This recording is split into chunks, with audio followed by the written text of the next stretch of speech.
हा चटपटीत चाट पाहूनच तुमच्याही तोंडाला पाणी आलं असेल ना? अहो, करायला एवढा सोप्पा आहे. खरं सांगतेय, एकदा नक्की करून पहा. तुम्हा सगळ्यांना हा चाट खूप जास्त आवडणार आहे. अतिशय सोप्पा आणि झटपट होणारा हा चाट कसा करायचा? चला, जास्त वेळ न घालवता लगेचच याची रेसिपी पाहून घेऊया. तर पहा, यासाठी आपल्याला सगळ्यात आधी लागणार आहेत 1 वाटी पोहे. बरं, चाट एकदम हेल्दी आहे बरं का. तो कसा ते सुद्धा पुढे सांगते. तर पहा, पोहे तर हेल्दी असतातच, तर आपण इथे 1 वाटी पोहे घेतलेले आहेत.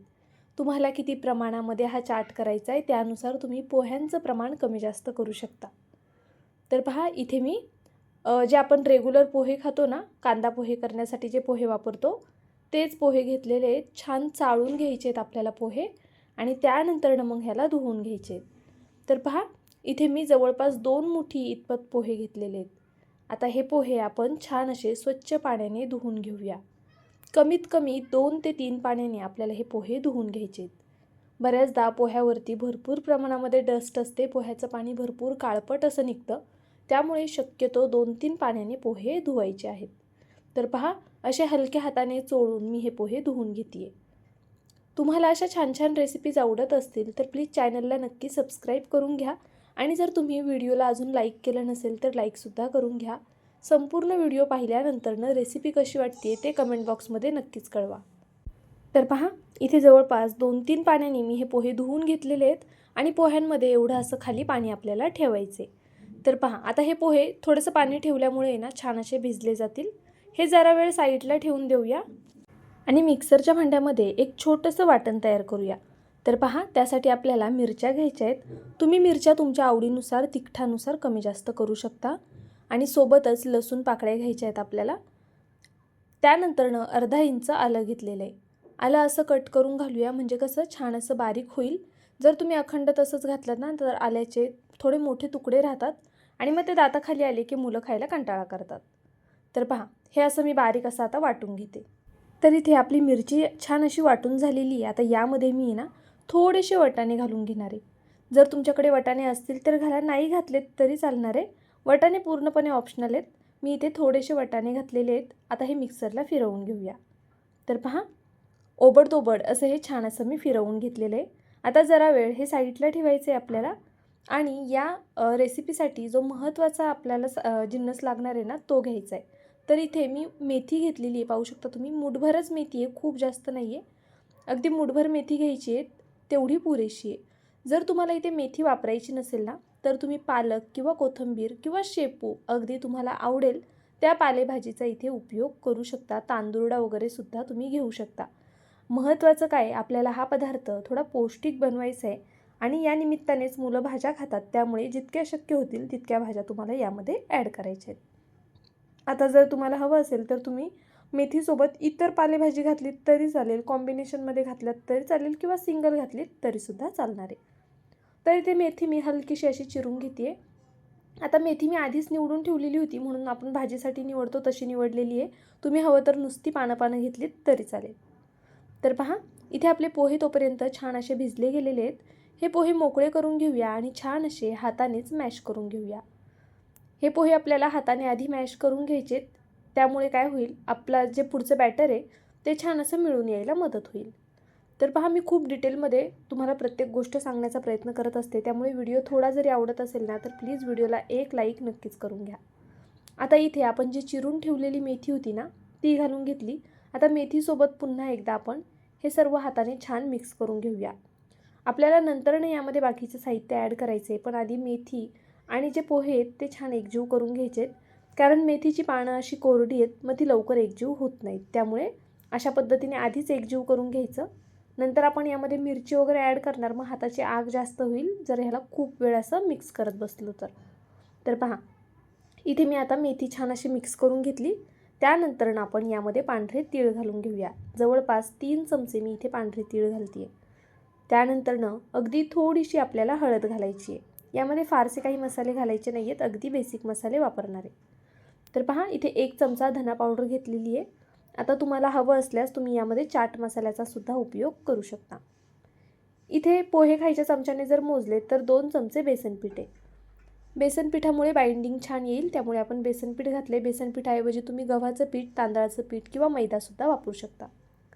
त्यानंतर चवीनुसार मीठ घालून घेतलं आणि वाटून ठेवलेला वाटाणा, मिरची, लसूण आणि अद्रक जे वाटून ठेवलं होतं आपण दरदरीत, ते घालून घेतलं. तर पहा, इथे मी हे संपूर्ण घालून घेतल्यानंतर मिक्सरच्या भांड्यामध्ये आपल्याला थोडंसं पाणी घालायचं आहे, अगदी थोडंसं, आणि ते यामध्ये घालून घ्यायचे, म्हणजे हे छान असं मिक्स होईल. तर पहा, आता हातानेच मी हे सर्व एकजीव करून घेणार आहे. चमच्याच्या साह्याने वगैरे हे मळता येणार नाही आपल्याला. अशा पद्धतीने जसं आपण कणिक भिजवतो ना रोज चपातीची, त्याच पद्धतीने हे असं भिजवून घ्यायचं आहे. छान असं पहा, आपण हे एकजीव करून घेऊया.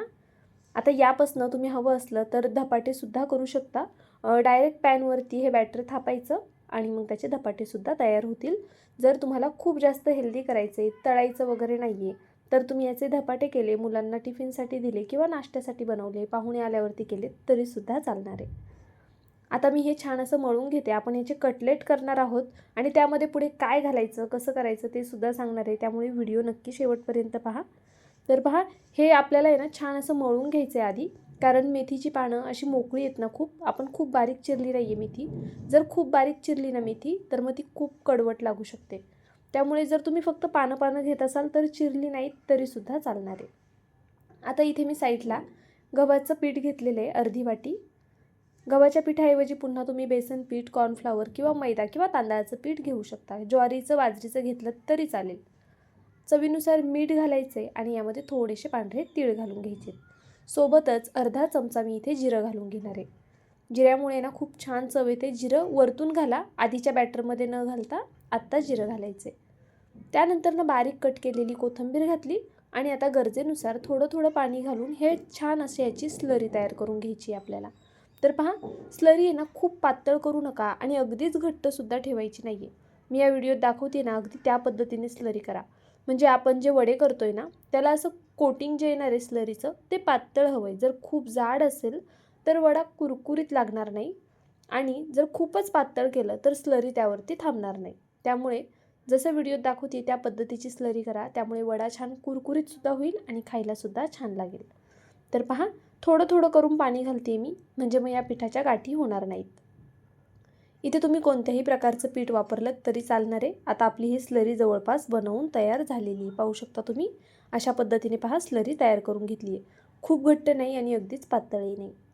आता हाताला अगदी थोडंसं तेल लावून घ्यायचे, पहा अशा पद्धतीने, आणि मग ह्याचे छान असे कटलेट तयार करून घ्यायचे.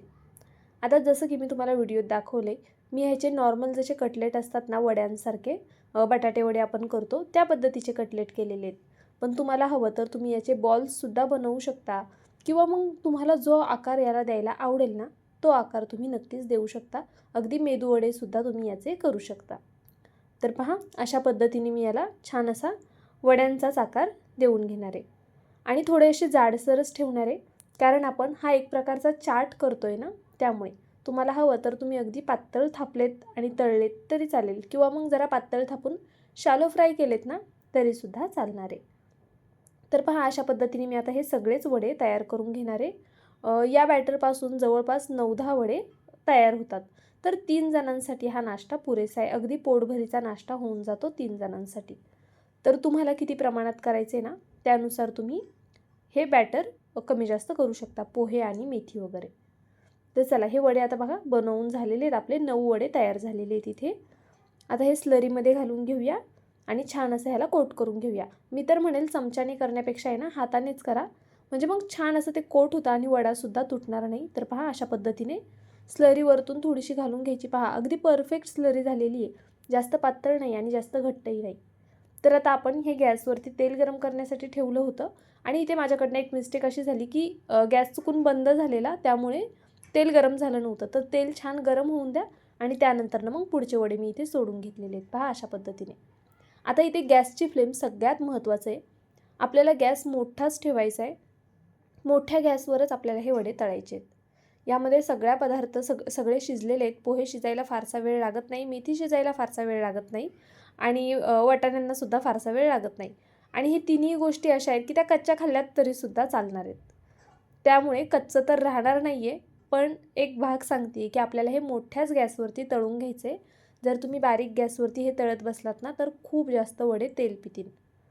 असे मोठ्या गॅसवरती तळले ना तर वडे अजिबात तेल पित नाही, अजिबात तेलकट होत नाही, जे मी तुम्हाला पुढे दाखवणारच आहे.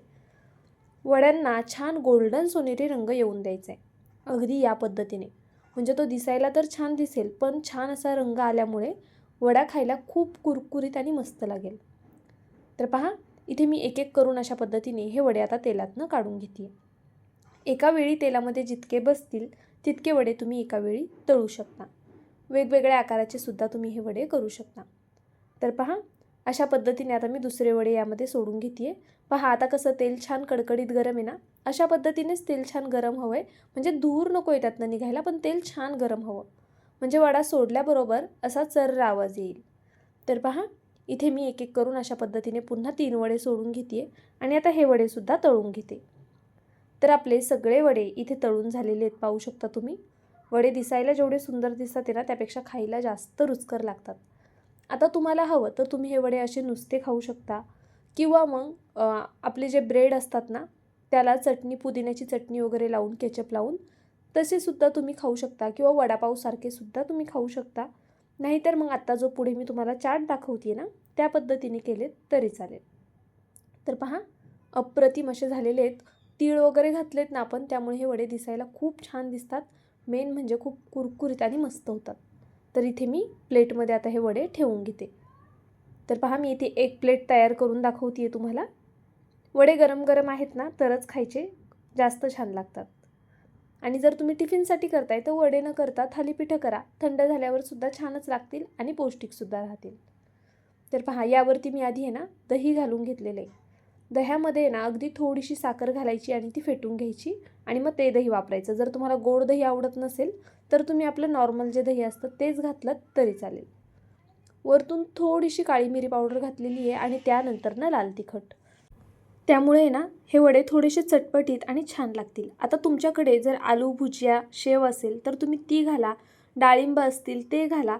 जे काही तुमच्याकडे साहित्य असेल ना ते तुम्ही वरतून घालू शकता. आता इथे माझ्याकडे शेवही नव्हती, डाळिंबही नव्हते. मी इथे चिप्स होते माझ्याकडे घरामध्ये, ते असे थोडेसे कुस्करून घातलेले, ज्यामुळे हा पदार्थ दिसायला छान तर दिसेल आणि वरतून पहिल्याच घासामध्ये छान असा कुरकुरीतपणा जाणवेल. तर पहा, आता इथे मी चमच्याने दाखवते तुम्हाला, पण खरं तर ना ही टिक्की अशीच धरून डायरेक्ट खायची, म्हणजे जास्त छान लागते. तुमच्याकडे गोड तिखट चटणी असेल ना, खजूर गुळाची चटणी असेल, ती घातली तरीसुद्धा अप्रतिम होतील हे वडे. तुम्हाला ही रेसिपी कशी वाटली आहे प्लीज मला कमेंट बॉक्समध्ये नक्कीच कळवा. नवीन असाल, अजून सबस्क्राईब केलं नसेल तर प्लीज सबस्क्राईब करून घ्या. त्याचबरोबर हा व्हिडिओ तुम्ही कुठून पाहताय आणि ही रेसिपी तुम्ही करणार की नाही ते मला कमेंट बॉक्समध्ये नक्कीच कळवा. बरं चला, तुम्ही माझा व्हिडिओ संपूर्ण पाहिलात त्याबद्दल खरंच खूप मनापासून धन्यवाद. उद्या पुन्हा भेटूया अशाच एका छानशा रेसिपीसोबत. तोपर्यंत bye. Thank you so much for watching.